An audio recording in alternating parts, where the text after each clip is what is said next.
રામનારાયણ અને આજે આવેદનપત્ર આપવા જઈ રહ્યા છો તેનું મુખ્ય કારણ શું? અમારા અમદાવાદમાં મણિનગરમાં છોકરા આ સ્કૂલમાં જે ઘટના બની રહી છે એનાથી અમને એવી અપીલ છે સરકારથી કે એમને ન્યાય મળવું જોઈએ. એ ન્યાયથી અમારા આગળ છોકરાઓને આગળ કોઈ એવી પ્રોબ્લેમ ના આવે કે આ સિંધી સમાજ આજે આ રેલી કાઢી રહી છે.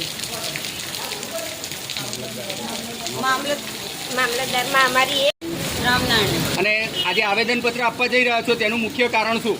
અમારા અમદાવાદમાં મણિનગરમાં છોકરા આ સ્કૂલમાં જે ઘટના બની રહી છે એનાથી અમને એવી અપીલ છે સરકારથી કે એમને ન્યાય મળવું જોઈએ.